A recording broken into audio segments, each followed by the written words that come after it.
Gender, संस्कृति एवं इतिहास।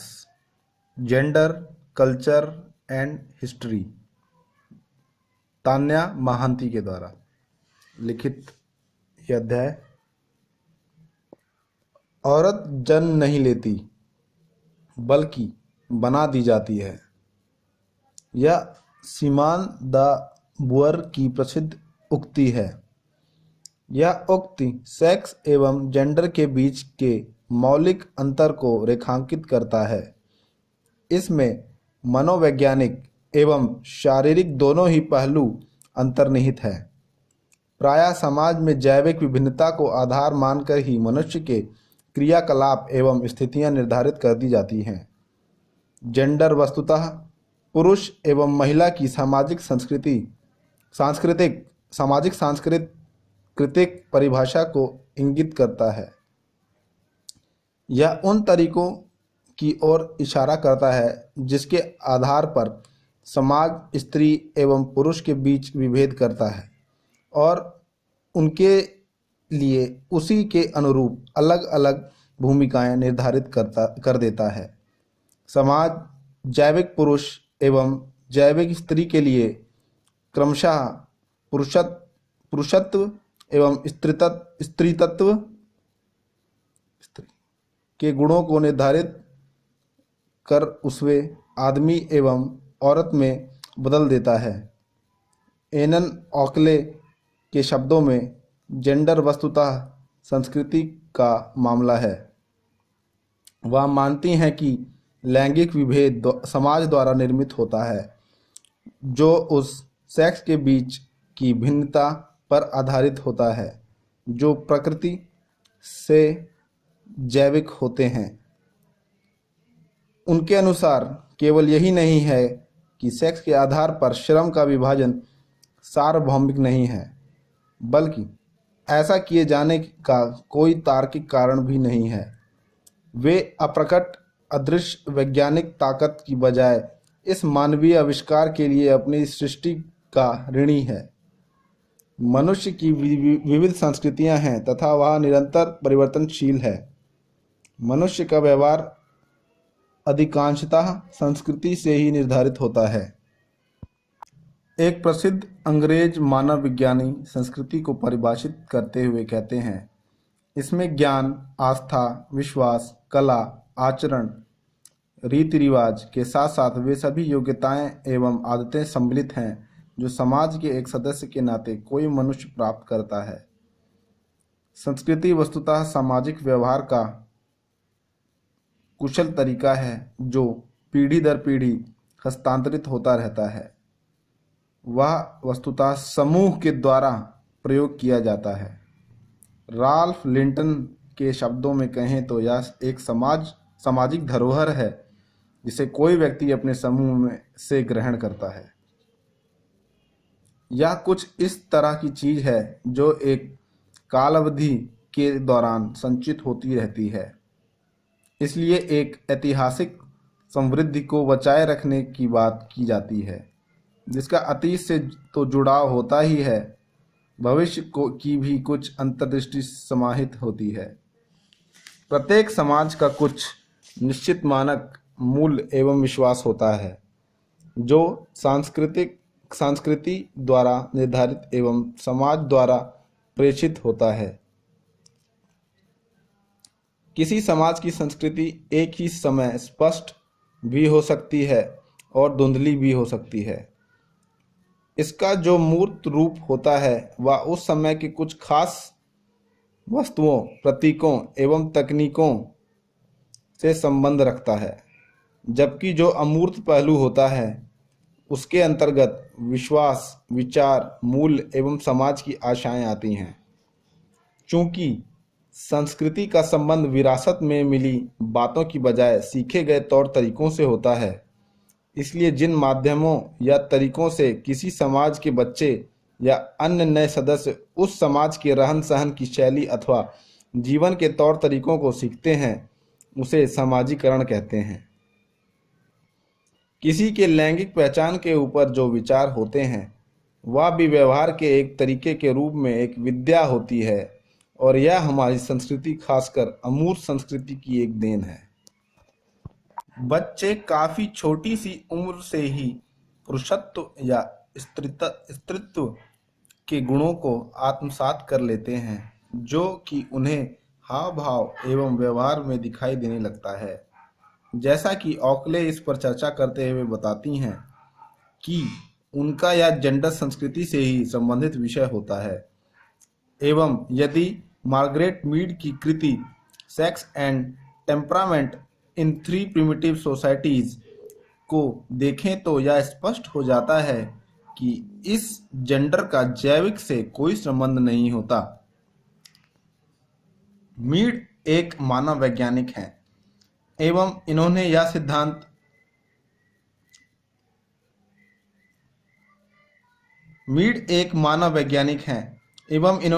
सिद्ध करने का प्रयास किया है कि जेंडर के लिए सेक्स कोई निर्धारक तत्व नहीं होता है।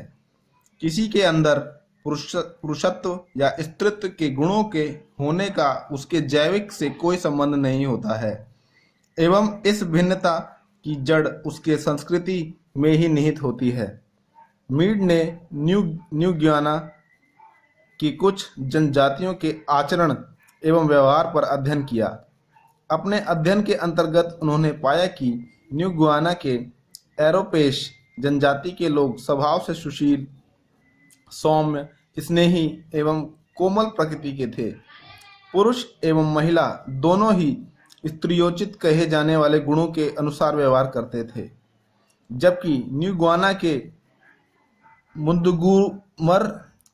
मुंदुगुमर जनजाति के लोग नरभक्षी थे एवं एक विद्वेषपूर्ण वातावरण में रहते थे, जहां पुरुष एवं महिला दोनों ही पुरुषत्व के गुणों से युक्त थे।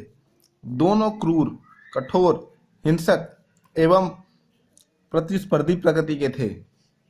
इन सबसे अलग तचाम्बुली जनजाति के अंदर पुरुष एवं स्त्री के व्यवहार अधिकांश समाज में आदमी एवं औरत के लिए निर्धारित आदर्श भूमिका के विपरीत पाई गई, अर्थात यहाँ महिलाएं पुरुषत्व के गुणों से युक्त थीं एवं पुरुष स्त्रियोचित गुणों को धारण किए हुए थे। यहाँ की महिलाएं ज़्यादा प्रभावी थीं तथा परिवार के सभी बड़े कार्यों को वही निपटाती थीं, जबकि पुरुष महिलाओं की अपेक्षा कम जिम्मेवारी लिए हुए थे। वे शॉपिंग करने जाते थे, छल्ला पहनते थे एवं दूसरे के बारे में लंबी चौड़ी बातें किया करते थे।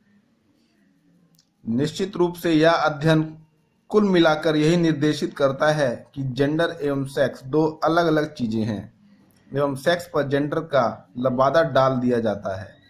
अतः जेंडर की असमानता किसी जैविक भिन्नता से निर्धारित नहीं होता है,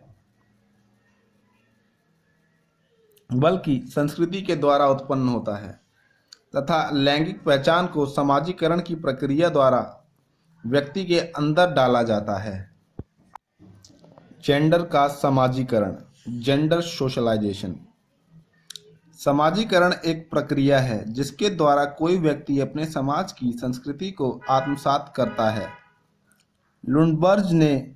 लुंडबर्ज इसे परिभाषित करते हुए कहते हैं कि यह उन पारंपरिक क्रियाओं की एक सम्मिलित जटिल प्रक्रिया है जिसके द्वारा व्यक्ति उन आदतों, विश्वासों, योग्यता एवं निर्णय के मानकों को सीखता है जो सामाजिक समूहों एवं समुदायों के अंदर प्रभावपूर्ण भागीदारी के लिए आवश्यक होता है। समाजीकरण एक ऐसी प्रक्रिया है जो न केवल बच्चे को समाज के आधारभूत मानक या मूल्यों को जानने का मौका देता है, बल्कि किसी के व्यक्तित्व के क्रमिक विकास में भी सहायक होता है। मीड के अनुसार स्व अथवा अहम के विकास में बच्चे के द्वारा संपादित किए जाने वाले भूमिकाओं का महत्वपूर्ण सहयोग होता है, क्योंकि यहाँ कोई बच्चा बच्ची अपने आप को किसी और के पद चिन्हों पर डाल देता है तथा दूसरे के दृष्टिकोणों के अनुकूल ही अपनी छवि को प्राप्त करने का प्रयास करता है। फिर जब वह दूसरों को जानने का प्रयास करता है तो उसे अपने यानी स्व का भी ज्ञान होता है। इस प्रकार सामाजिकरण की प्रक्रिया के अंतर्गत बच्चे किसी समूह के अंदर मानकों, उद्देश्यों एवं उनके द्वारा खेले जाने वाले विभिन्न भूमिकाओं के बारे में सीखते हैं। दूसरे लोग उससे किस प्रकार की भूमिका की अपेक्षा करते हैं या जानने के क्रम में उसे अपने जेंडर की पहचान के बारे में भी जानकारी मिलती है। किसी व्यक्ति के जेंडर की पहचान क्या है का पता उसे इस बात को सीख कर मिलता है कि वह क्या नहीं है। दूसरे शब्दों में कहें तो दूसरे को जानने के क्रम में व्यक्ति को अपने स्व का पता चलता है। उदाहरण के लिए यदि कोई शिशु लड़का है तो वह एक लड़की शिशु के द्वारा किए जाने वाले सारे क्रियाओं को नकार कर अपने जेंडर समूह के बारे में ज्ञान प्राप्त करता है। इस प्रकार यहाँ एक लड़का हिंसक बनता है एवं खतरनाक खेल खेलता है तथा गुड्डा गुड़िया एवं रसोई से अलग रहता है, क्योंकि ये क्रियाकलाप लड़कियों के लिए निर्धारित है। समाजीकरण एक निरंतर चलने वाली प्रक्रिया है जो समाज द्वारा स्वीकृत व्यवहार को सीखने में सहयोग देता है तथा यह व्यवहार ऐसा होता है कि उसे उसके लिए निर्धारित सांचे में ही ढाला जा सके। इस समाजीकरण की प्रक्रिया में बच्चे सबसे पहले अपने जेंडर की पहचान से संबंधित बातों को ही अपने अंदर उतारते हैं। एक अध्ययन के अंतर्गत जेंडर के समाजीकरण का एक सटीक उदाहरण देखने के लिए मिलता है। इसमें कुछ लोगों के एक समूह को दो भागों में बांट दिया गया तथा एक शिशु को बारी बारी से दोनों भाग के लोगों को सौंपा गया। इसमें एक भाग के लोगों को बताया गया कि शिशु लड़का है एवं दूसरे भाग को बताया गया कि शिशु लड़की है। इस अध्ययन के अंतर्गत पाया गया कि वे लोग जो मान रहे थे कि वो लड़का शिशु के साथ खेल रहे हैं, उन्होंने उसे झुंझुना एवं डुगडुगी दिया, जबकि जो लोग ये मानकर चल रहे थे कि वे लड़की शिशु है के साथ खेल रहे हैं, उन्होंने उसे गुड़िया दिया। यहाँ तक कि उन्हें उसे छूने के तरीकों में भी अंतर पाया गया। लड़का शिशु मानकर खेलने वाले लोगों ने उसे हवा में उछाला, जबकि लड़की शिशु मानकर खेलने वालों ने उसे काफी हल्के से एवं आराम से छुआ। एक अन्य अध्ययन में यह पाया गया कि शिशु के वर्णन के क्रम में लड़के के लिए तंदुरुस्त, हैंडसम एवं बहादुर जैसे शब्दों का प्रयोग किया गया, जबकि लड़की के लिए कोमल, स्वीट एवं चार्मिंग जैसे शब्दों का प्रयोग किया गया, जबकि उन लोगों के आकार प्रकार में कोई अंतर नहीं था। इस प्रकार यह सामाजिकरण की प्रक्रिया ही है जिसके द्वारा व्यक्ति को उसके जेंडर की पहचान प्रदान कर दी जाती है तथा व्यक्ति जैविक पुरुष एवं जैविक महिला के क्रमशः मर्द एवं औरत में तब्दील हो जाता है। अतः सामाजिकरण जेंडरीकरण का कार्य करता है। रूथ हार्टले के अनुसार यह समाजीकरण 4 प्रक्रियाओं से होकर गुजरता है।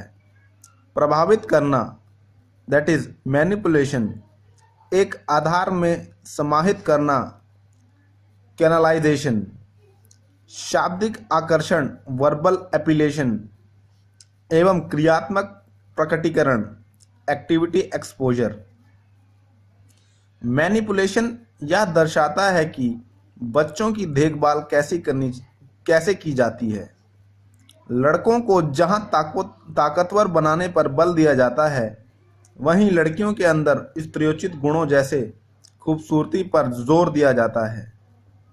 किसी और के शरीर को इस तरह से ढालने का अनुभव ही उसके अंदर लड़का एवं लड़की के व्यक्तित्व एवं छवि को निर्मित करता है।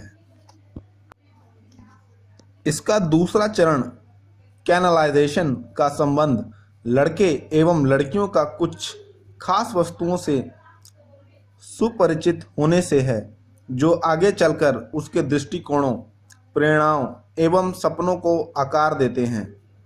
इसमें बचपन में बच्चों को दिए जाने वाले खिलौने को ले सकते हैं, जो बच्चों की सोच को निर्मित करता है। वर्बल एपिलेशन जैसे लड़के के लिए ताकतवर एवं लड़की के लिए खूबसूरत जैसे शब्दों का प्रयोग भी अलग अलग पहचान को निर्धारित करने में सहयोग देते हैं। चौथी प्रक्रिया एक अलग तरह की प्रक्रिया है जिसमें लड़के एवं लड़कियों के व्यवहार तय होते हैं। लड़कियों को जहां मां के साथ घर में काम करने के लिए कहा जाता है, वहीं लड़कों को पिता के साथ बाहर का काम दिया जाता है। इस तरह से समाज के द्वारा जेंडर का निर्माण होता है। अतः यहाँ यह स्पष्टतः स्त्री एवं पुरुष के बीच भिन्नता का कोई जैविक आधार नहीं दिखाई देता है, बल्कि यह संस्कृति का परिणाम होता है। इस संस्कृति को समाजीकरण की प्रक्रिया द्वारा व्यक्ति के अंतरंग में डाल दिया जाता है।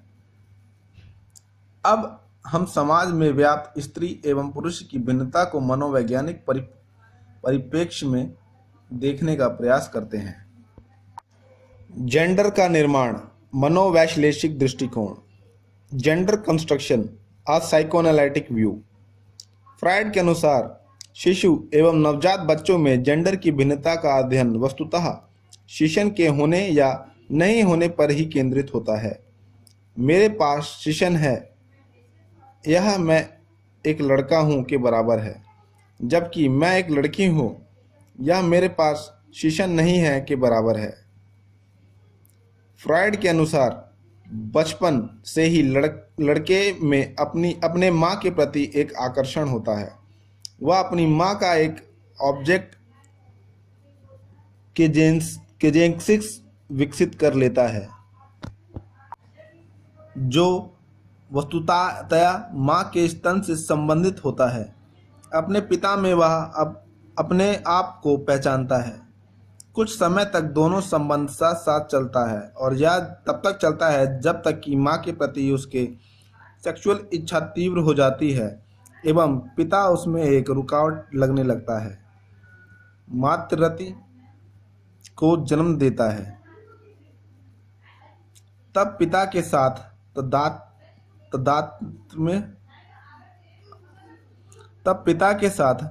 तदात्म में सामने आता है।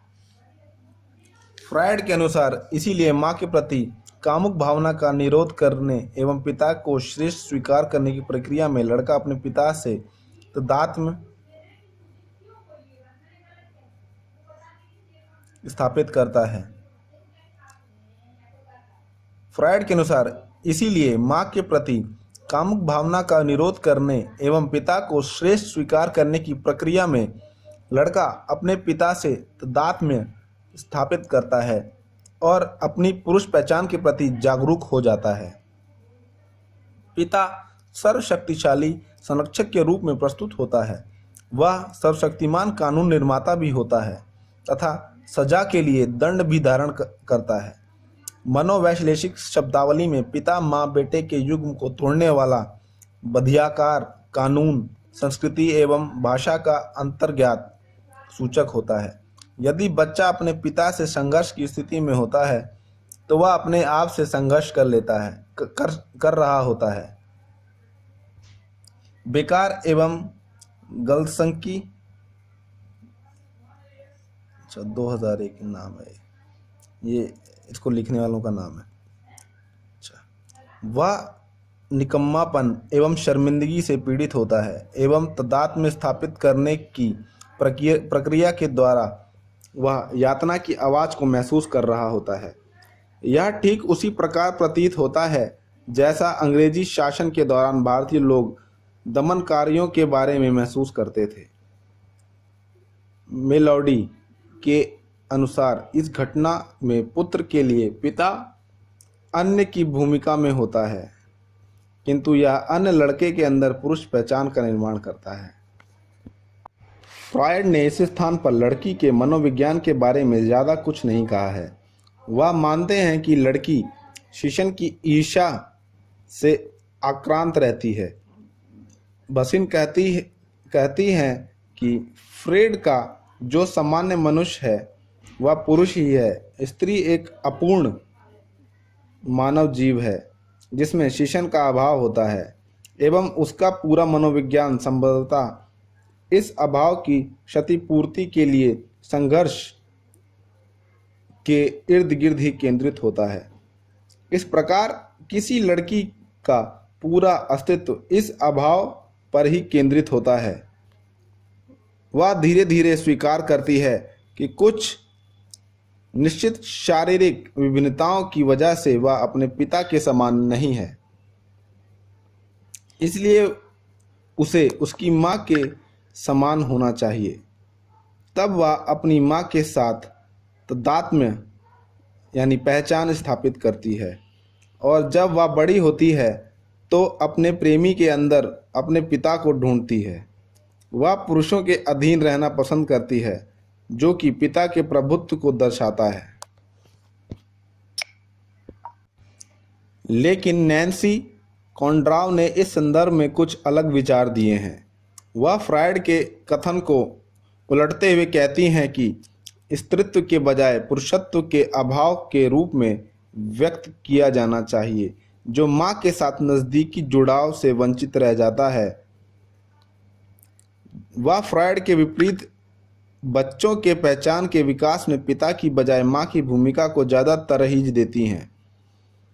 उनके अनुसार एक समय पर आकर अपने स्व की अलग अनुभूति हेतु माँ के साथ जुड़ाव टूट जाता है, तथा यह अलगाव की प्रक्रिया लड़के एवं लड़कियों में अलग अलग तरीके से होती है। लड़कियां अपनी माँ के ज़्यादा करीब होती हैं तथा उनका अनुकरण करती हैं।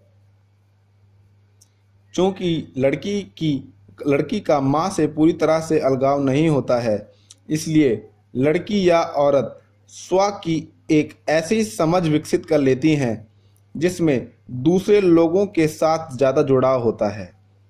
उसकी पहचान किसी दूसरे के साथ घुल मिलने जाने या निर्भर हो जाने के लिए ज़्यादा अनुकूल होती है।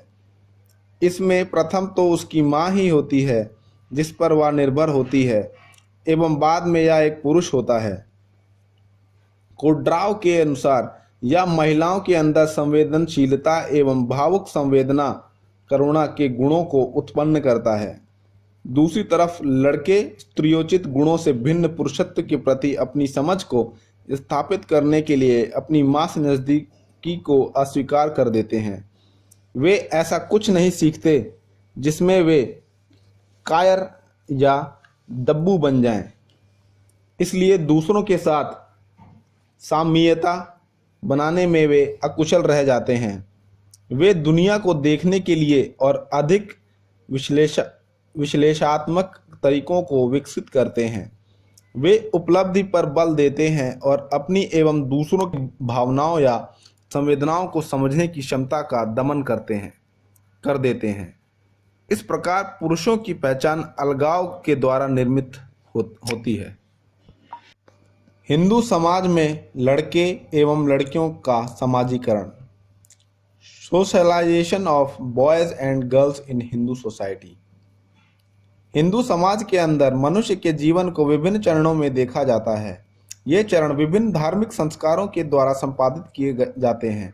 इन संस्कारों को बच्चों के समाजीकरण की प्रक्रिया के विभिन्न चरणों के रूप में देखा जा सकता है, तथा यहाँ भी जेंडर के निर्माण की प्रक्रिया दिखाई देती है, जिसमें लड़के एवं लड़कियों के लिए अलग अलग जीवन पद्धति निर्धारित की जाती है।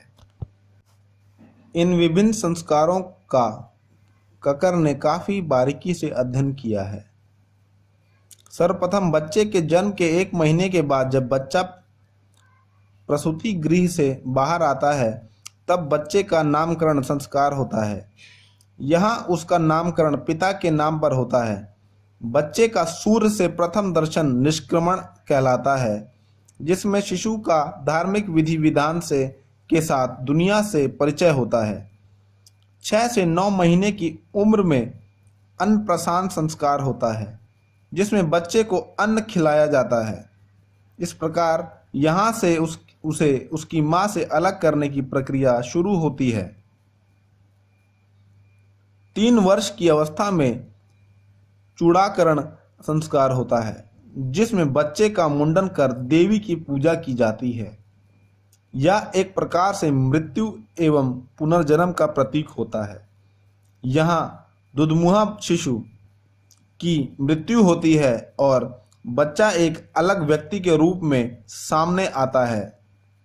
ककर ने इसे दूसरे जन्म की संज्ञा दी है।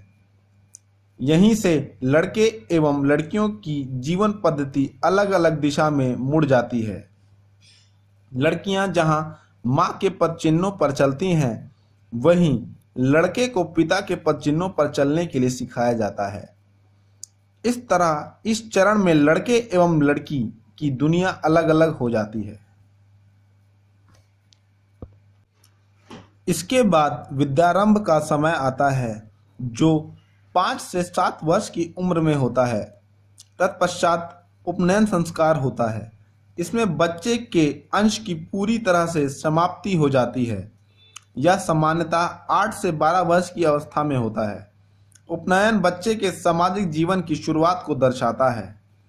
इसमें लड़के को परिवार से पूरी तरह से पृथक किया जाता है, जो अंततः मां से पृथकीकरण को ही दर्शाता है। लड़कियों को इस खास धार्मिक क्रिया से अलग रखा गया है। ककर के अनुसार इस उम्र में बच्चा समाज का सदस्य बनने के लिए पूरी तरह से परिपक्व हो चुका होता है। ककर के अध्ययन में हिंदू लड़की के जीवन पर ज्यादा प्रकाश नहीं डाला गया है। ककर के अनुसार यद्यपि हिंदू परंपरा लड़कियों की शत्रु नहीं रही है, तथापि धार्मिक ग्रंथों से इसकी अनुपस्थिति इसे काफी उलझा कर रख देती है एवं कदाचित यह हिंदू समाज में महिलाओं के पददलित यानी दयनीय स्थिति को ही दर्शाता है। यद्यपि आज के समय समाज में लड़कियों के उत्पीड़न हेतु उस तरह की चीजें नहीं है, तथापि हमें अपनी संस्कृति के अंदर विद्यमान उन बातों पर गौर करने की आवश्यकता है जिसकी वजह से महिलाएं पीछे रहीं। चूंकि उपनयन आदि संस्कार के बाद ही लड़के विद्या अर्जन करने गुरु के आश्रम में जाते थे, लेकिन लड़कियों को इन संस्कारों से पृथक ही रखा गया। हालांकि यहाँ निम्न जाति के पुरुषों को भी इससे पृथक रखा गया था। अतः इन संस्कारों से पृथक करके इन्हें औपचारिक शिक्षा से भी वंचित कर दिया गया, जिसने इन्हें समाज में हीन स्थिति में पहुंचा दिया। उन्हें पूरी तरह से घर की दुनिया में ही कैद कर दिया गया तथा आर्थिक, सामाजिक एवं राजनीतिक किसी भी प्रकार की स्वतंत्रता से वंचित रखा गया। पुरुषत्व एवं स्त्रीत्व का सांस्कृतिक निर्माण, cultural construction of masculinity and femininity. पुरुषों एवं स्त्रियों में समाजीकरण की यह प्रक्रिया काफ़ी मजबूत होती है। इसे हम उसके संदर्भों, प्राथमिकताओं, आशाओं एवं प्रेरणाओं तथा जीवन पद्धति एवं चीज़ों को देखने के नज़रिए के बीच पाए जाने वाले व्यापक अंतर से परिप्रेक्ष्य में समझ सकते हैं। नेड नोर्डिंग्स के अनुसार मानव जीव बिल्कुल अलग थलग रहने वाला एकाकी प्राणी नहीं होता है। हम समुदाय के अंदर रहते हैं एवं विभिन्न संबंधात्मक इकाइयों में पलते बढ़ते हैं। इसके अनुसार जिंदगी का मतलब केवल नियम एवं सिद्धांत ही नहीं होता है, बल्कि इसका मतलब व्यक्तियों एवं उत्तरदायित्वों से भी है, और यही पुरुषों एवं महिलाओं के बीच भिन्नता दिखाई देती है। स्त्रियोचित गुण जिसका संबंध महिलाओं से होता है की पहचान निष्क्रिय रूप में होती है। नरमी, लिहाज एवं शारीरिक कमजोरी को स्त्रीत्व शैली का पर्याय माना गया है, जबकि पुरुषत्व को दबंगपन के अर्थ में परिभाषित किया जाता है तथा औरतों के प्रति पुरुष के हिंसक रवैये को मर्दानगी के साथ जोड़ा जाता है। पुरुषों में अत्यधिक शारीरिक शक्ति एवं बहादुरी की आशा की जाती है। नोर्डिंग्स एवं कैरोल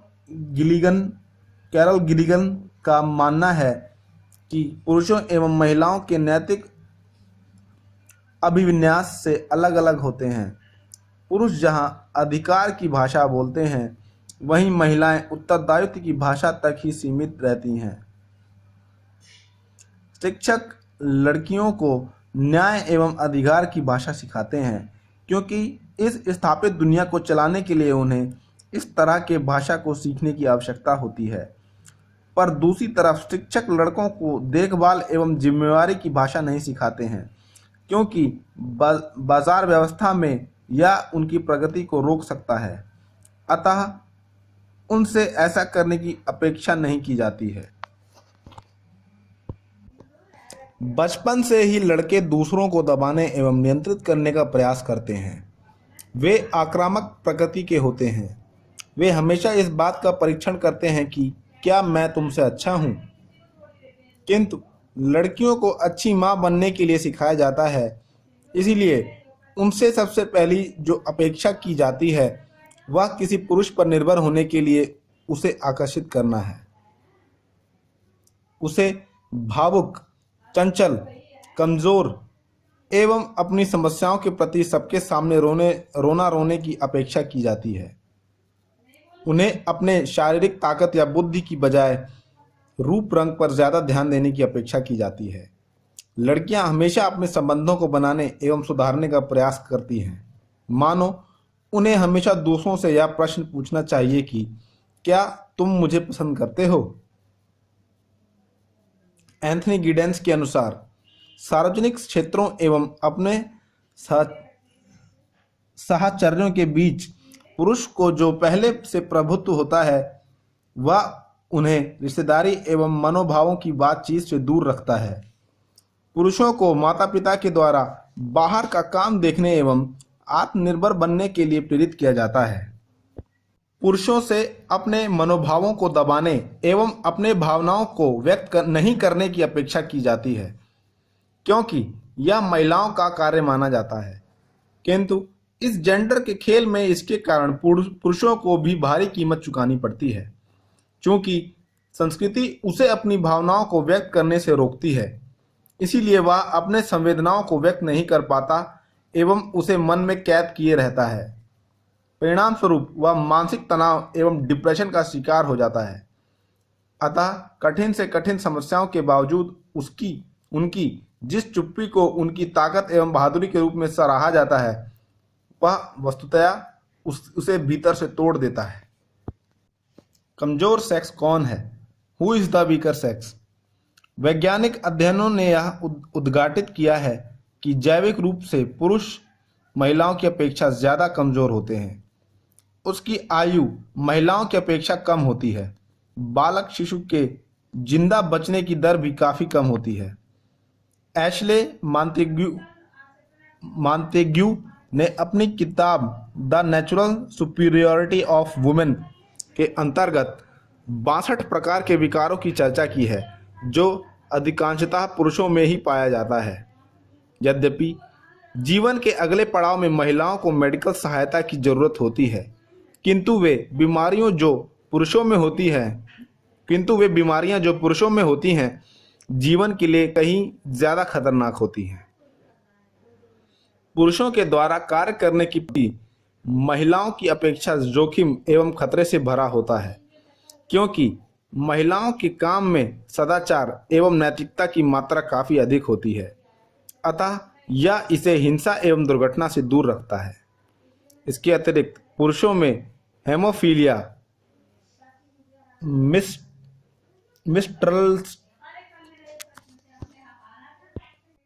मिस्ट्रल स्टेनोसिस जैसी बीमारियों के होने का खतरा भी अधिक होता है। इतना ही नहीं, हाल के अध्ययनों के अंतर्गत पाया गया है कि चूंकि समाज पुरुषत्व के नियमों को बनाए रखने के लिए पुरुषों से अपने मनोभावों एवं संवेदनाओं को दबाने की मांग करता है, अतः पुरुष भी मनोवैज्ञानिक रूप से कमजोर होते हैं, क्योंकि उनमें संवेदनाओं की अभिव्यक्ति नहीं हो पाती है। अतः वे ड्रग्स एवं धूम्रपान के लत के शिकार हो जाते हैं। वे अपने आप को अलग थलग महसूस करते हैं। यह एक सच्चाई है कि अधिकांश आत्महत्या की घटनाएं पुरुषों में देखी जाती है, न कि कमजोर समझी जाने वाली महिलाओं में। 12 फरवरी 2004 को टाइम्स ऑफ इंडिया में छपे एक समाचार ने उन नारीवादियों के अंदर एक नया जोश भर दिया जो महिलाओं के उत्पीड़न की समाप्ति के लिए दुनिया से पुरुषों को मिटा देने की बात करती थी। एंड्रिया डार्किन ने मैन लव डेथ लिखा। उसके अनुसार पुरुष ऐसी प्रजाति है जिसने दुनिया में गंदगी फैला रखी है।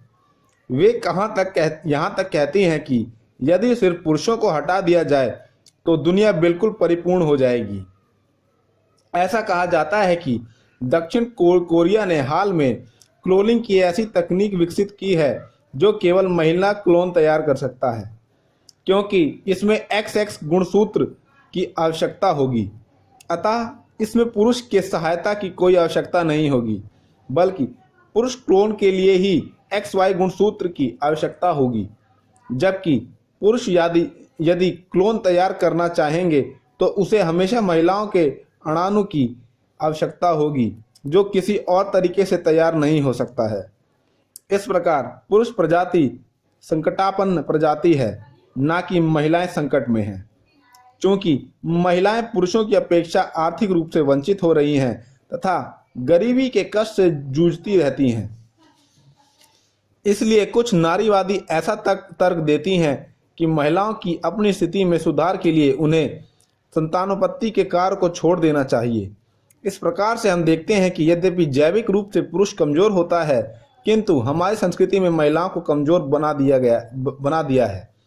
जैविक के अतिरिक्त पुरुष को संस्कृति की वजह से भी दबाव एवं तनाव का सामना करना पड़ता है। उनसे यह अपेक्षा की जाती है कि वे अपने परिवार के भौतिक आवश्यकताओं को पूरा करें, अतः इसमें असफल रहने पर उन पर एक दबाव रहता है। अतः इस जेंडर विभाजित समाज में महिलाओं के साथ साथ पुरुषों को भी कष्ट झेलना पड़ता है। पितृसत्ता पैट्रियार्की। पितृसत्ता पुरुष के प्रभुत्व तथा महिलाओं द्वारा इस प्रभुत्व को सहमति एवं आत्मस्वीकृति को दर्शाता है। इसका शाब्दिक अर्थ पिता की सर्वोच्चता है।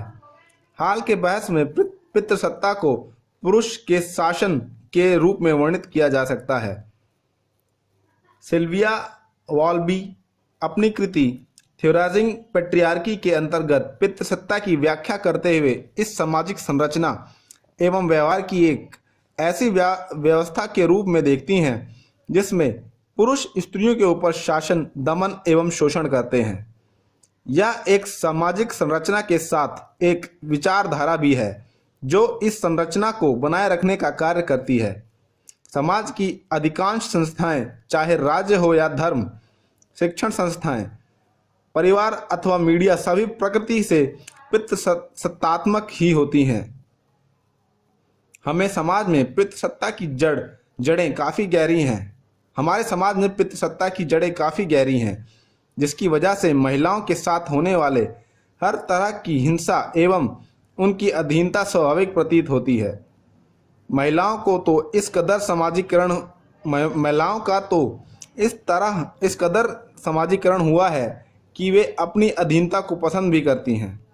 नारीवादियों के अनुसार महिलाओं के उत्पीड़न के लिए घर एवं परिवार ही जिम्मेदार है।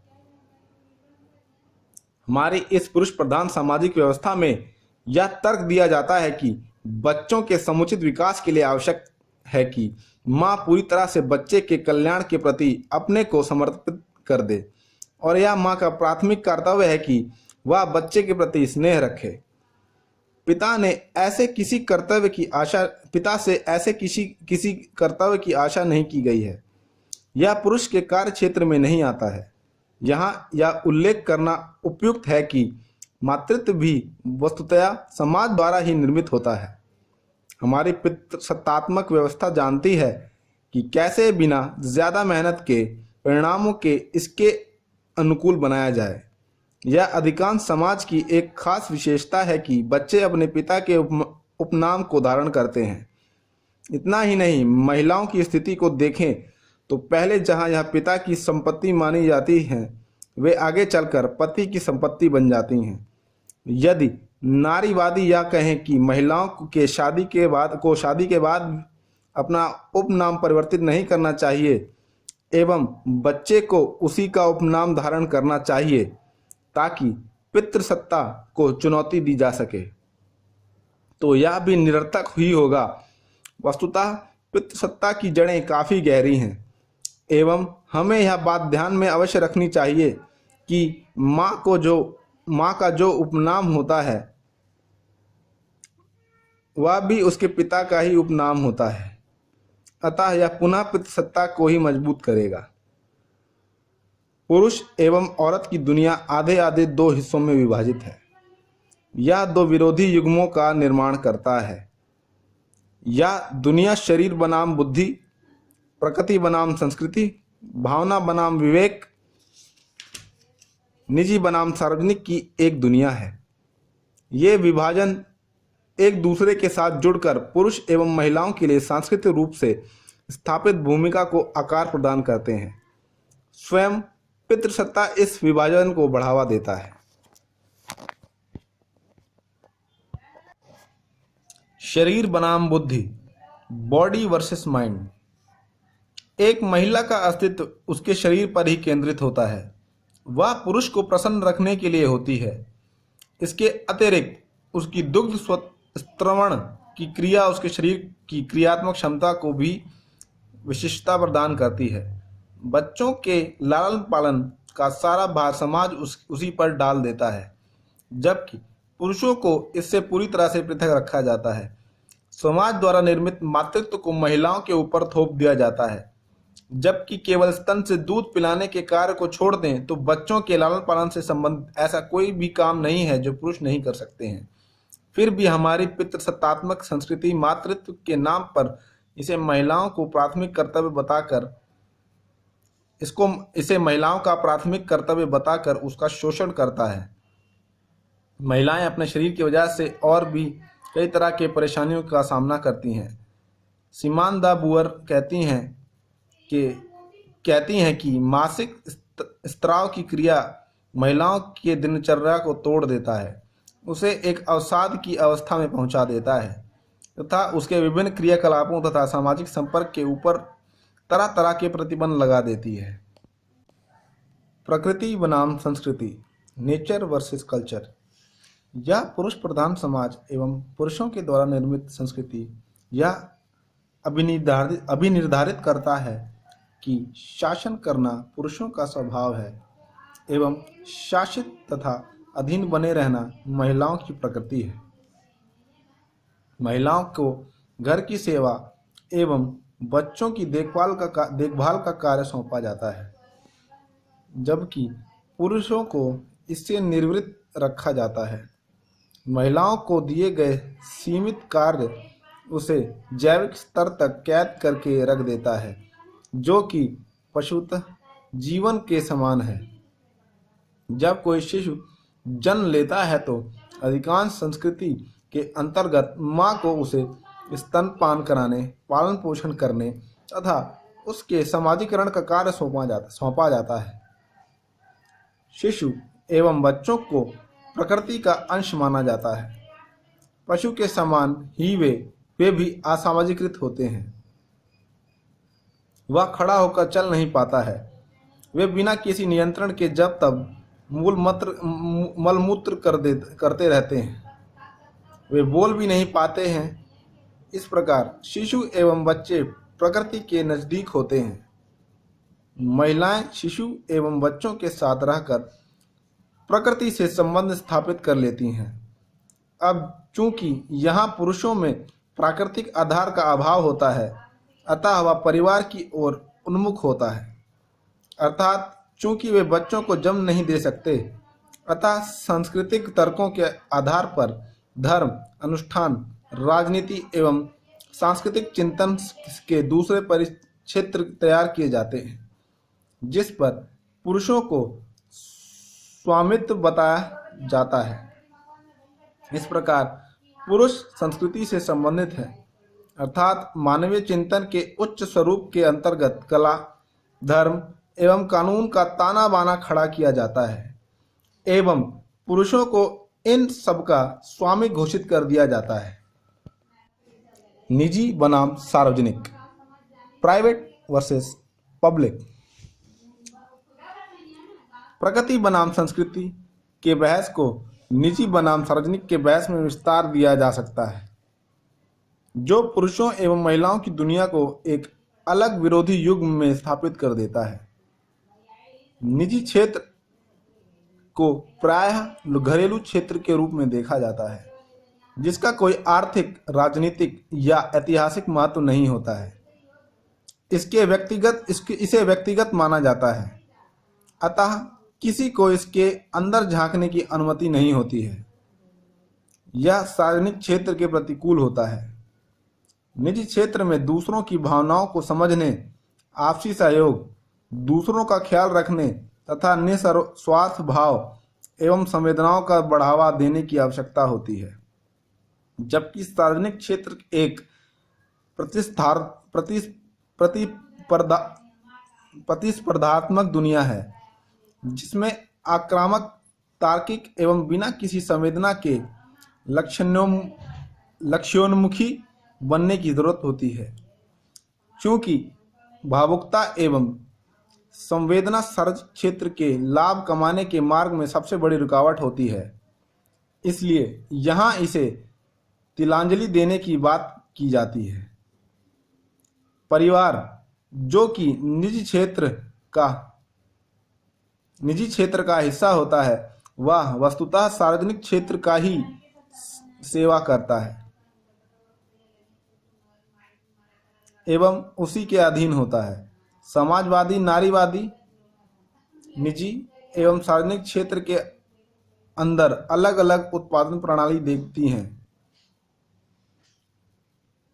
निजी क्षेत्र में जो उत्पादन होता है उसका कोई विनिमय मूल्य नहीं होता है, अर्थात गृह कार्य में लगे श्रम की कोई कीमत नहीं होती है। इस वजह से चाहे महिलाएं घर में दिन भर कार्य करें, उन्हें अनुपयोगी एवं मूल्यविहीन माना जाता है, जबकि सार्वजनिक क्षेत्र में पुरुषों के द्वारा किए जाने वाले कार्य को काफी महत्व दिया जाता है। इनके अतिरिक्त चूंकि घरेलू क्षेत्र की चार दीवारी के अंदर होने वाले अन्याय के प्रति राज्य भी व्यक्तिगत मामला बताकर अपनी आंखें मूंद लेता है।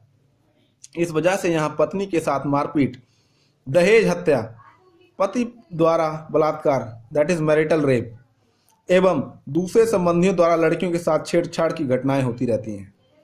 यही वजह है कि नारीवादी लोगों को जो व्यक्तिगत है वह राजनैतिक है, पर्सनल इज पॉलिटिकल का नारा दिया है। बाहर काम करने वाली महिलाएं तो इनमें और भी पिस कर रह जाती हैं। बाहर के काम करते समय जहां उन्हें प्रतिस्पर्धी एवं संवेदनहीन बनने की आवश्यकता होती है, वहीं घर के अंदर उसे दूसरे के प्रति समर्पण एवं प्रेम दिखाना पड़ता है। परिवार एवं जेंडर का निर्माण, फैमिली एंड जेंडर कंस्ट्रक्शन। महिलाओं का शोषण सर्वप्रथम घर से ही शुरू होता है। स्त्री धन का विचार दहेज में परिवर्तित हो गया है। यह दहेज माता पिता के लिए एक दुस्वप्न बन जाता है, खासकर वे माता पिता जिनकी आय सीमित होती है, उनके लिए तो यह पहाड़ जैसी समस्या बन जाती है।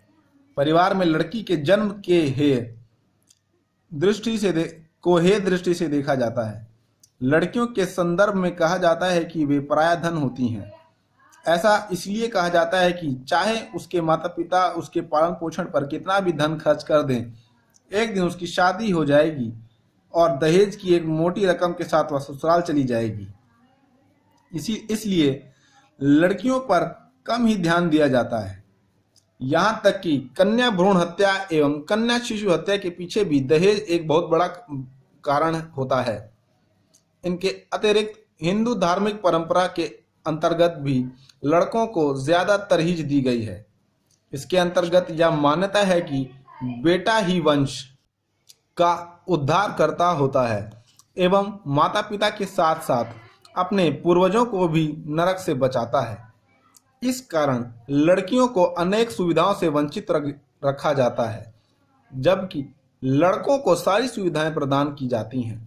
लड़के की तुलना में उसे पर्याप्त पौष्टिक आहार भी नहीं दिया जाता है। काफी छोटी सी उम्र से उसे घर के काम धंधे में लगा दिया जाता है। उसे दूसरों का ख्याल रखने, दूसरों को सहयोग करने एवं खुद कष्ट सहने की शिक्षा दी जाती है। जब वह बड़ी होती है तो उसकी शादी कर दी जाती है। शादी के पश्चात उसका पिछला जीवन समाप्त हो जाता है एवं नए परिवार के अनुरूप उसे एक नए जीवन की शुरुआत करनी होती है। परिवार के अंदर प्रायः ऐसा देखा जाता है कि महिला लोग आपस में ही संघर्ष करती हैं। ससुराल में प्रायः सास ही बहू को की सबसे बड़ी दुश्मन होती है एवं परिवार के अंदर माँ कई ऐसी सुविधाएं जो बेटे को प्रदान करती हैं उससे बेटी को वंचित रखती हैं। वस्तुतः महिलाओं के बीच के आपसी संघर्ष के पीछे भी पुरुष ही जिम्मेवार दिखाई देता है। चूंकि सभी संसाधनों पर पुरुषों का ही अधिकार होता है, अतः महिलाएं उसे अपनी ओर आकर्षित कर इसमें अपने लिए ज्यादा से ज्यादा हिस्सा प्राप्त करना चाहती हैं। इस प्रकार पितृसत्ता समाज की अनेक संस्थाओं के साथ मिलकर शोषण का एक घेरा तैयार कर देता है। परिवार एवं धार्मिक संस्थाएं बाजार, समुदाय एवं राज्य के साथ मिलकर महिलाओं को कुछ खास भूमिकाओं तक बांध कर रख देते हैं। वे गलत तरीके से यह साबित करते हैं कि महिलाएं सार्वजनिक जीवन के कार्यों के लिए योग्य नहीं होती। ये संस्थाएं इन्हें संसाधनों का स्वामित्व अपने हाथ में लेने से रोकते हैं। परिवार के द्वारा उन्हें उपयुक्त शिक्षा नहीं मिलने के कारण प्रतियोगी बाजार में वे पिछड़ जाती हैं। सामुदायिक निर्णयों में भी उनकी भागीदारी को आवश्यक नहीं माना जाता। नीति निर्णय में उनकी खास भागीदारी नहीं होने के कारण वे बाजार एवं राज्य की नीतियों पर भी कोई खास प्रभाव नहीं डाल पाती हैं और इसीलिए आर्थिक एवं राजनीतिक अधिकारों से वंचित ही रह जाती हैं। इस प्रकार सभी संस्थाएं उन्हें निजी क्षेत्र के अंदर ही कैद करके रखने का प्रयास करती हैं। इसके अलावे उसका जैविक शरीर भी मातृत्व की विशिष्टता के साथ उनके लिए समस्या का सबब बन जाता है। इसकी वजह से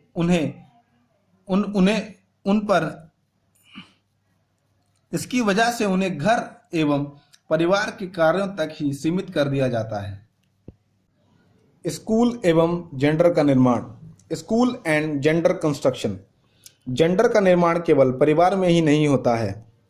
एंथनी गिडेंस के अनुसार आधुनिक शैक्षणिक संस्थाओं जैसे स्कूल आदि के औपचारिक पाठ्यक्रम में भी इस जेंडर निर्माण की प्रक्रिया में एक तकनीक का काम करता है। यद्यपि इसके द्वारा जेंडर की इस भिन्नता को कोई व्यवस्थित आधार पर तो तैयार नहीं किया जाता है, तथापि इसके अंदर ऐसी कई बातें होती हैं जो इस जेंडर की भिन्नता को उभारते हैं। उदाहरण के लिए जेंडर के वर्गीकरण के लिए स्कूल यूनिफॉर्म की व्यवस्था एक प्रभावी तरीका है। इसमें लड़कियों को स्कर्ट पहनने के लिए दिया जाता है जो उन्हें जोखिम भरे खेल या कठिन खेलों को खेलने से रोक देता है। गिडेंस के अनुसार स्कूल की किताबों में भी जेंडर की छवि को उभारा जाता है।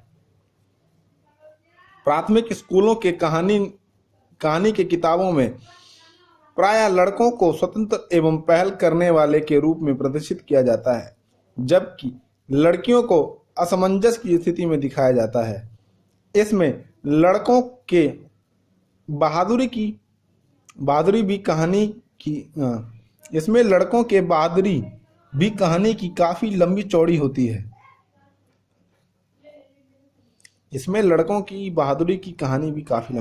गलत लिखा था इसमें।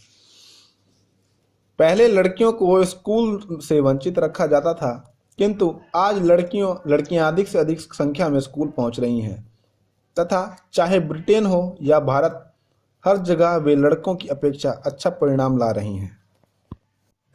जेंडर एवं कार्यस्थल। Gender and workplace. घर एवं कार्यस्थल के काम के बीच विभाजन औद्योगिक क्रांति के साथ सामने आया। यहीं से सार्वजनिक एवं निजी का विचार भी उभरा। इस विभाजन से पूर्व गृह कार्य को लेकर महिलाओं का खासा महत्व था, क्योंकि इस समय घरेलू क्षेत्र ही उत्पादन का मुख्य केंद्र हुआ करता था, अतः इसका आर्थिक महत्व था। पुरुष अपने कार्यों के लिए ही बाहरी दुनिया पर ज्यादा आश्रित था, इसलिए वह स्थानीय मामलों, राजनीति एवं बाजार में भागीदारी की और इस वजह से वह सार्वजनिक क्षेत्र का अहम भाग बन गया, जबकि महिलाएं घरेलू क्षेत्रों में ही सिमटी रहीं। पश्चिमी देशों में युद्ध के काल में महिलाएं घरेलू कामकाज से बाहर निकल पाईं, क्योंकि इस समय पुरुष युद्ध में व्यस्त थे। निश्चित रूप से भारत में यह और भी देरी से हुआ। आज स्थिति यह है कि 21वीं सदी में भी, शताब्दी में भी भारत के संगठित क्षेत्र में काम कर रहे लोगों में महिलाओं की संख्या 18% ही है। अधिकांशतः ये रोजगार भी जेंडर आधारित होते हैं। महिलाओं को प्रायः स्वागती, नर्स, फ्लाइट अटेंडेंट आदि के काम दिया जाता है, जबकि सेना के अधिकारी, डॉक्टर, इंजीनियर आदि के कार्यों में पुरुष ज्यादा होते हैं। जो महिलाएं बाहर काम करती हैं उनके लिए तो समस्या और भी गहरी है। उनके ऊपर बाहर के काम के साथ घर के कामकाज का भी बोझ होता है। अमेरिकन समाजशास्त्री ऑर्ली हॉक्सचील्ड ने अपनी कृति the second shift, working parents and the revolution at home में महिलाओं के ऊपर अतिरिक्त काम के भार का विश्लेषण किया है एवं बताया है कि महिलाओं के लिए एक डावाडोल क्रांति, स्टॉल्ड रेवोल्यूशन को सामने लाया है। मीडिया एवं जेंडर का निर्माण, मीडिया एंड जेंडर कंस्ट्रक्शन। हमारे जीवन को प्रभावित करने में मीडिया की अहम भूमिका रही है। आज मीडिया के क्षेत्र में महिलाओं को प्रतिनिधित्व एक रोचक तस्वीर में पेश करता है। मीडिया में महिलाओं को एक ही तरह की भूमिका प्रदान की जाती है। वे या तो मां या पत्नी अथवा अन्य किसी संवेदनात्मक भूमिका में होती हैं। उन्हें इस रूप में प्रस्तुत किया जाता है कि मानो वे पुरुष को लुभाने के लिए ही तैयार बैठी हों। उन्हें घर का काम करते हुए भी पूरे मेकअप में दिखाया जाता है। कामकाजी महिलाओं को इतनी अधिक ऊर्जावान दर्शाया जाता है कि वे बाहर के काम के साथ घर के काम को भी पूरी जतन से निपटाती हैं। अर्थात इस तरह की छवि पेश कर महिलाओं से बाहर के काम के साथ घर के भी सारे काम तन मन से करने की आशा की जाती है। आज की नारी के नाम पर ऐसी छवि प्रस्तुत की जाती है जो सार्वजनिक के साथ निजी दोनों ही क्षेत्र के कार्य के बोझ को उठाने में सक्षम होती है। निश्चित रूप से यह महिलाओं पर अतिरिक्त भार डालता है। टेलीविजन पर दिखाए जाने वाले विज्ञापनों के द्वारा भी महिलाओं को खूबसूरत वस्तु के रूप में प्रस्तुत किया जाता है। उदाहरण के लिए, कुछ पेंट की कंपनी अपने पेंट की तुलना औरत की खूबसूरती से करते हुए दर्शाता है कि औरत की खूबसूरती एक दिन समाप्त हो सकती है, पर उसके पेंट का रंग हमेशा वैसे का वैसा ही रहेगा। अर्थात महिलाओं की खूबसूरती को पेंट की तरह ही टिकाऊ होना चाहिए। इसमें महिलाओं को हमेशा, चाहे वे घर का काम ही कर रही हों, अच्छी पोशाक एवं पूरे श्रृंगार के साथ दिखाया जाता है। मास मीडिया के द्वारा ऐसा विचार रखा जाता है कि महिलाएं अपने लिए उपयोगी लग्जरी वस्तुओं के साथ खुश रह सकती हैं। बेट्टी फ्रीडन ने फेमिनिन मिस्टिक में एक रिसर्चर के कथन का उल्लेख किया है। पूरी तरह से उपभोक्तावाद के प्रभाव से अभिभूत अमेरिका की गृहणियां पहचान, उद्देश्य, क्रियात्मकता, स्वानुभूति, यहाँ तक कि यौन सुख के आनंद की अनुभूति भी वस्तुओं को खरीद कर प्राप्त कर सकती हैं। वस्तुतः महिलाओं को उपभोक्तावाद की ओर मोड़कर उनमें स्वतंत्रता की मिथ्या समझ उत्पन्न कर दी गई है। बहुत सारे लोग, खासकर महिलाएं, ऐसा मानती हैं कि वे वस्तुओं को प्राप्त कर खुशी एवं स्वतंत्रता प्राप्त कर सकती हैं। मास मीडिया हमेशा औरतों को यह एहसास कराती है कि लिपस्टिक एवं परफ्यूम उसके जीवन को पूरी तरह से बदल सकता है, उसके बॉयफ्रेंड को वापस ला सकता है तथा उसे एक अच्छे वेतन वाली नौकरी दिला सकता है। विज्ञापनों में प्रायः सुझाव देने के रूप में जो आवाज़ होती है वह पुरुषों की होती है। अर्थात यह भी यह दर्शाता है कि महिलाओं को पुरुषों के निर्देशानुसार चलना चाहिए। चाहे कोई भी वस्तु हो, वॉशिंग पाउडर से लेकर शेविंग क्रीम तक, सबके विज्ञापनों में औरतों का प्रयोग किया जाता है। इसके पीछे यह विश्वास होता है कि चूंकि पुरुषों के पास खरीदने की शक्ति होती है, अतः महिलाओं के शरीर को दिखाकर वे उसे अपने उत्पाद की ओर आकर्षित कर लेंगे। अतः महिलाओं का इस तरह से प्रस्तुतिकरण शुभ संकेत नहीं कहा जा सकता, क्योंकि यह महिलाओं का और भी वस्तुकरण ही कर रहा है। अधिकांश फिल्मों में भी महिलाओं को द्वितीय श्रेणी की भूमिका दी गई है, जिसे कुछ पेड़ पौधों के बीच नाचने के सिवा और कोई काम नहीं होता है। लोकप्रिय साहित्य एवं जेंडर का निर्माण, popular literature and gender construction. महिलाओं के समान ही बच्चे भी एक अलग मूक आवाजहीन श्रेणी में आते हैं। लीजा पॉल ने अपने लेख enigma variation what feminist theory knows about children literature enigma variation what feminist theory knows about children literature के अंतर्गत बच्चों के साहित्य एवं महिलाओं के साहित्य के बीच समानता को दर्शाया है। उनके अनुसार पुरुषों के विपरीत महिलाएं एवं बच्चे कभी भी घर की चार दीवारी एवं बगीचे के बाहर अकेले नहीं जाते हैं। हालांकि यहाँ पॉल बच्चे की बात करती है, किंतु यहाँ एक छोटी लड़की के लिए ज्यादा उपयुक्त बैठता है। वे राज्य के मामलों से बिना किसी चिंता फिक्र के घर के अंदर ही कैद रहती हैं। उनकी कहानियां भी उनके इस पिंजरे के इर्द गिर्द के बातों पर ही प्रकाश डालती हैं। उनकी कहानियां जेम्स बॉन्ड की कहानियों से अलग पारिवारिक कहानियां होती हैं। महिलाओं एवं बच्चों यानी कि छोटी लड़की की कहानियों में प्रायः उनकी भूमिका अलग तरह की होती है। इसमें एक लाइन मिसिंग है पूरी। के लिए धोखा एवं छल कपट का सहारा लेते हैं, किंतु जीवन रक्षा का यह उपाय निम्न स्तर के जीवन रक्षक उपाय के अंतर्गत आते हैं।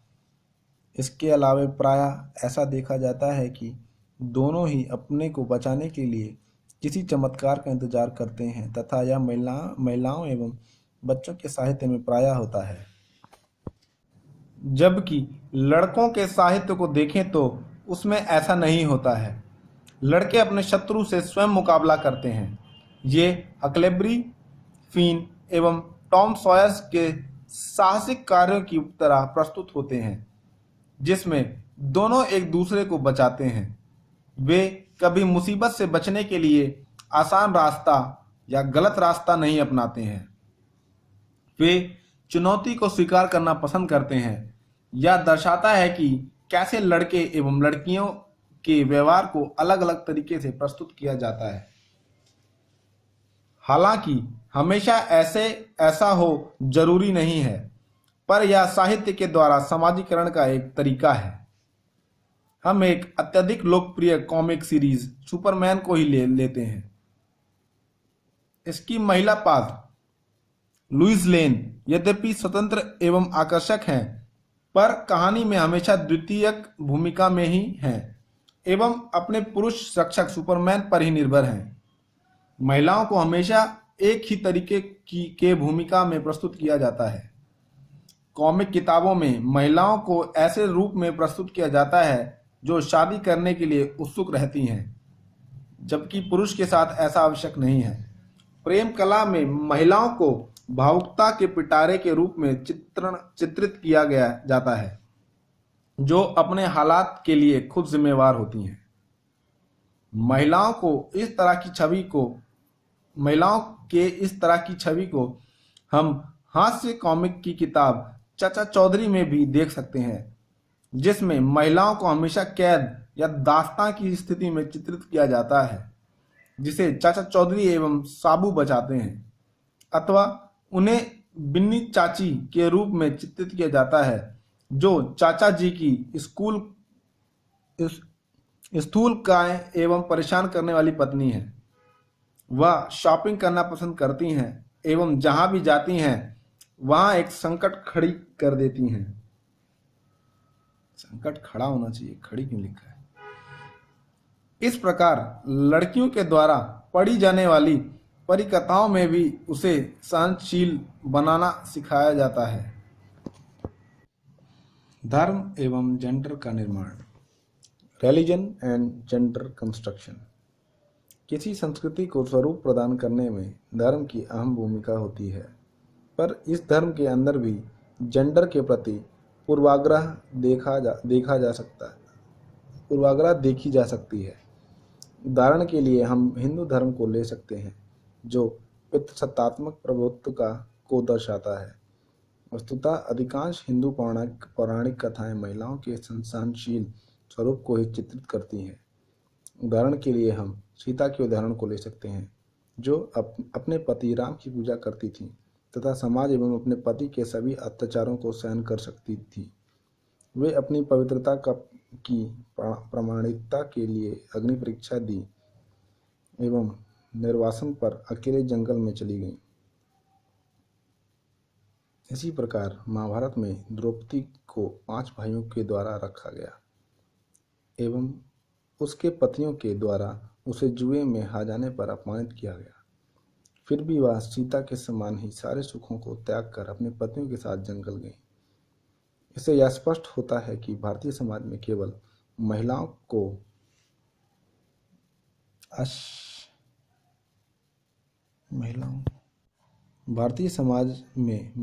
से आशाएं की गई हैं।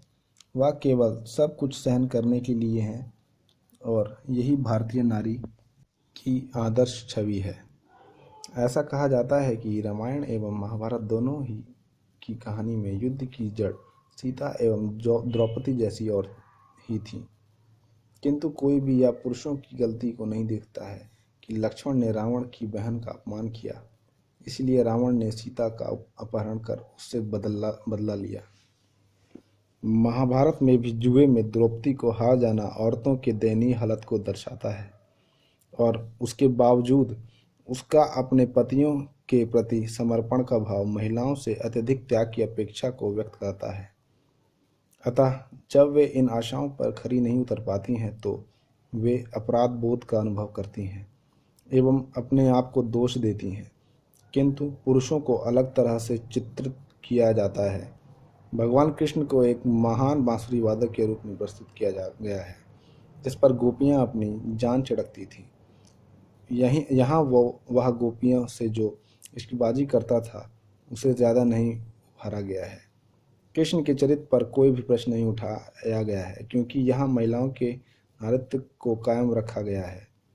इतना ही नहीं, यदि पुरुष के पीछे महिलाएं पागल हों तो यह उसके लिए सम्मान की बात होती है। संभवतः इसने कृष्ण को महान बनाया। हम यह भी देख सकते हैं कि पुरुष युद्ध में महिलाओं को भी ताकत से जीत लेते थे, जैसे भीष्म ने अंबिका एवं अंबालिका को जीत लिया था। किंतु महिलाओं को पुरुष पर विजय प्राप्त करने के लिए काफी त्याग एवं तपस्या करनी होती थी, जैसे कि पार्वती ने शिव को जीतने के लिए किया। इस प्रकार हिंदू धर्म में महिलाओं को एक सांचे में ढालने का कार्य किया गया है। ईसाई धर्म में भी महिलाओं की स्थिति कुछ ऐसी ही है। इसमें भी महिलाओं की तुच्छ तस्वीर पेश की गई है। ऐसा कहा जाता है कि ईश्वर ने सबसे पहले आदम को बनाया तथा बाद में आदम की आवश्यकताओं को पूरा करने के लिए ईव को बनाया। अतः वह अनावश्यक है तथा उसका निर्माण पुरुषों को खुश रखना है। ईसाई धर्म में ईश्वर को फादर कहा जाता है, अर्थात यहाँ ईश्वर भी एक पुरुष ही है। जीसस भी एक पुरुष था। अपने ग्रंथ बाइबल में भी ईसाई धर्म में हमेशा पुरुषों को ही महत्व दिया गया है। 1985 में एलिजाबेथ स्टेनटॉन ने अपनी कृति वुमेन्स बाइबल में कहा है कि बाइबल ईश्वर के विचारों को प्रकट नहीं करता है। यह वस्तुतः पुरुषों के द्वारा अपने तरीकों से लिखा गया है। चूँकि ईश्वर की नज़र में सभी स्त्री पुरुष समान है, अतः इसमें महिलाओं की अनुपस्थिति या उसे नज़रअंदाज किया जाना इसकी कमियों को दर्शाता है।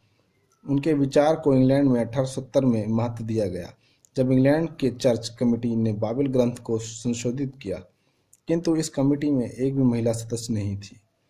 चर्च के पादरी के पद पर भी मुश्किल से ही हम महिलाओं को देख सकते हैं। उन्हें नन, एक प्रकार की धर्म संगिनी का कार्य सौंपा जाता है, जो देखभाल करने एवं पढ़ाने का कार्य करती हैं। 1992 में इंग्लैंड के चर्च ने पादरी के पद को महिलाओं के लिए भी खोल दिया, पर कैथोलिक चर्च अभी भी महिलाओं को इससे बाहर रखे हुए है।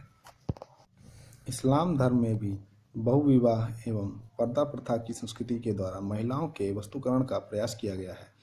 इस्लाम धर्म के अंतर्गत पुरुषों को एक से अधिक महिला से शादी की अनुमति दी गई है, जबकि महिलाओं को ऐसा अधिकार नहीं दिया गया है।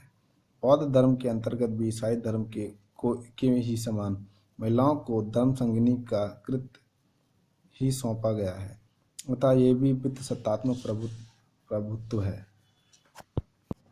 जेंडर एवं इतिहास। Gender and history. मनुष्य ने बर्बरता के युगों को भी देखा है। वह अपने हितों के लिए दूसरों को नियंत्रित करने के लिए भी सीखा है। इतिहास उसके इन कृत्यों की दास्तां है। आज भी उनकी बर्बरता की इतिहास में गूंज सुनाई देती है। उसने महिलाओं को वश में करने के लिए भिन्न भिन्न प्रकार के तकनीकों का सहारा लिया। कई नारीवादियों के अनुसार इतिहास ही इसके इतिहास को बताता है। सच्चाई तो यह है कि इतिहास में महिलाओं के लिए ज़्यादा कुछ लिखा ही नहीं गया है तथा कई जगहों पर चुप्पी साध ली गई है, किंतु महिलाओं के संबंध में यह चुप्पी खुद ही इतिहास लेखन के प्रति पक्षपात को दर्शाता है।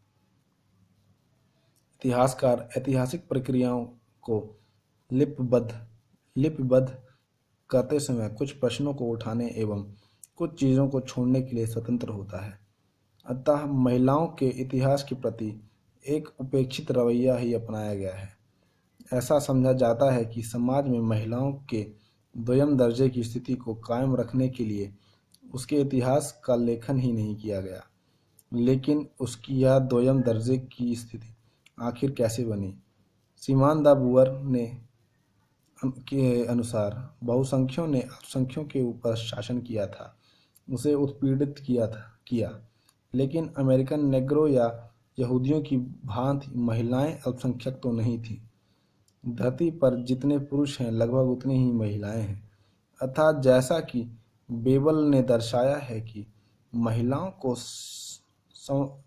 सर्वहारा के समांतर रखा जा सकता है, क्योंकि इसमें से कोई भी अल्पसंख्यक नहीं रहा है, फिर भी दोनों शोषित रहे हैं।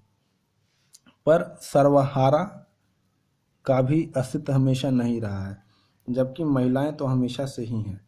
अतः ऐसा कोई ऐतिहासिक बिंदु नहीं दिखाई देता है जहां से हम कह सकें कि महिलाओं का उत्पीड़न शुरू हुआ। इसलिए यह एक रहस्य ही बना हुआ है। अब हम यहाँ उनके इतिहास को टटोलने का प्रयास कर रहे हैं। आज भी उसकी पहचान किसी की पत्नी, बहन या बेटी के रूप में होती है, लेकिन वह कौन है? इतिहास के खोए हुए पन्नों में महिलाओं का कहीं गुम हो गई हैं। आइए जरा इतिहास पर ही एक नज़र डालें। वैदिक काल में महिलाएं, विमेन इन वैदिक एरा। ब्राह्मणवादी ग्रंथों में बेटे के जन्म को महत्व दिया गया है, जो कि हमें महिलाओं की स्थिति पर विचार करने के लिए प्रेरित करता है। हालांकि ऐसा दावा किया जाता है कि वैदिक काल में महिलाओं की स्थिति काफ़ी अच्छी थी, किंतु यह परंपरागत अवधारणा कि बेटे के द्वारा ही माता पिता का उद्धार होता है ने हिंदू समाज में पुत्र की चाहत को बढ़ा दिया। जो महिला लड़के को जन्म नहीं दे पाती थी उसे हीन माना गया। लड़की के पैदा होने पर लड़के के जन्म के समान खुशी नहीं होती थी। इसके अतिरिक्त हम वैदिक काल में भाषा की केंद्रीयता से भी अवगत हैं, जिसका अपना महत्व रहा है। धार्मिक सर्वोच्चता की स्थापना भाषा से हुई। जब वेद को पढ़ने में लोग सक्षम हुए, इसकी भाषा जिसे वाच के रूप में जाना जाता है, ज्ञान का, खासकर धार्मिक ज्ञान का एकमात्र मार्ग था। वाच को वैदिक मंत्र के साथ जोड़ा गया, जो कि देव भाषा थी एवं अपभाषा से विलग थी। वाच जेंडर के अस्तित्व को दर्शाता है। चूँकि धार्मिक ग्रंथों तक महिलाओं की ज़्यादा पहुँच नहीं थी, अतः वाच तक पुरुषों की ही पहुँच थी। वाच पुरुषों के द्वारा प्रयुक्त हुआ। जबकि महिलाएं अपभाषा का ही प्रयोग करती रहीं। दूसरे शब्दों में, वाच तक पहुंचने को लेकर पुरुषों ने महिलाओं पर नियंत्रण स्थापित कर लिया। उमा चक्रवर्ती ने वैदिक दासियों के ऊपर एवं उसके लोप होने की विस्तृत चर्चा की है। सिख महिलाओं का इतिहास, सिख विमेन्स हिस्ट्री। ऐसा कहा जाता है कि सिख समाज में महिलाओं की स्थिति का प्रश्न कोई मुद्दा नहीं है। उनके समाज में महिलाओं का खासा महत्व है, किंतु यहाँ भी कुछ अंतरित प्रश्न है जो सिख धर्म के इतिहास के पन्नों पर कुछ संदेह उत्पन्न करते हैं। सिख धर्म वस्तुतः पुरुष प्रधान धर्म है जो हिम्मत एवं बहादुरी की बात करता है। बाद के नारीवादियों ने इसे पुरुषों द्वारा विकृत इतिहास की संज्ञा दी है। कुछ स्थानों पर सिख विचारधारा में विरोधाभास पर चुप्पी साध ली गई है। एक और तो इसमें महिलाओं के प्रति समतावाद दृष्टिकोण को रखा गया है, जबकि दूसरी ओर इतिहास की प्रक्रिया से इन्हें बहिष्कृत कर दिया गया है। एम के गिल के अनुसार गुरुओं के इतिहास में उनकी पत्नियों के बारे में चुप्पी साध ली गई है। गुरु नानक से लेकर गुरु गोविंद सिंह तक सभी के इतिहास में उनकी पत्नियां पीछे ही रही हैं। गिल आगे कहते हैं कि 10वें गुरु गोविंद सिंह की मृत्यु के पश्चात उनकी 3 पत्नियों में से एक माता सुंदरी, जो लगभग 39-40 वर्ष की थीं, ने खालसा का राजनैतिक एवं आध्यात्मिक नेतृत्व संभाला। यहाँ यह उल्लेखनीय है कि माता सुंदरी का कार्यकाल गुरु नानक के बाद सभी 9 गुरुओं से अधिक था। फिर भी उनके वास्तविक नेतृत्व के बारे में बहुत कम लोगों को पता है। इतिहास के पन्नों में एक बार फिर इस महान महिला के कृत्यों के ऊपर भी चुप्पी ही दिखाई देती है। मुगल काल में महिलाएं, women in the Mughal era. Sikh धर्म की भांति ही इस्लामिक धर्म में भी महिलाओं को सिद्धांततः पुरुषों के समान समानता प्रदान की गई है, किंतु व्यवहार में अन्य समाजों की तरह ही यहाँ भी महिलाएं उपेक्षित ही रही हैं। इस संदर्भ में मुगल काल की महिलाओं को ले सकते हैं। उदाहरण के लिए बाबर की नानी आयशा दौलत बेगम ने उसके चाचा एवं मामा के बीच के झगड़े में उसकी रक्षा की थी। एक बार तो उसे उसके पति यूनुस खां को शेख जमालुद्दीन खां के द्वारा कैद भी कर लिया गया था। यूनुस खां को शेख के एक अधिकारी ने उसे उसकी पत्नी को सौंपने के लिए दबाव दिया। उसने कोई प्रतिरोध नहीं किया एवं अपने घर पर रात को अधिकारी से मिली तथा बाद में अपने सेविकाओं के साथ उस पर हमला कर उसे मार दिया।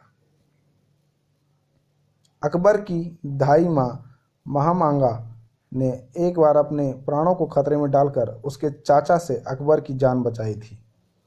प्रायः ऐसा कहा जाता है कि महामांगा के रेजिमेंट में प्रवेश करने के लिए ही अकबर बैरम खां के संरक्षण से बाहर आ गया। ऐसा कहते हैं कि अपनी मृत्यु तक उसने अकबर के शासन को प्रभावित किया। इसी तरह से जहांगीर की पत्नी नूरजहां बेगम ने भी जहांगीर के शासनकाल में साम्राज्य के प्रशासन को प्रभावित किया। वह अकेली महिला थी जिसके चेहरे की तस्वीर राज्य के सिक्कों पर खुदवाई गई थी, किंतु इन महिलाओं का ऐतिहासिक विवरण पर्याप्त नहीं है। औपनिवेशिक काल में महिलाएं, वुमेन इन कॉलोनियल एरा। औपनिवेशिक काल में महिलाओं के लिए वरदान एवं अभिशाप दोनों रहा। इसका मुख्य मकसद राजनीतिक न होकर आर्थिक था।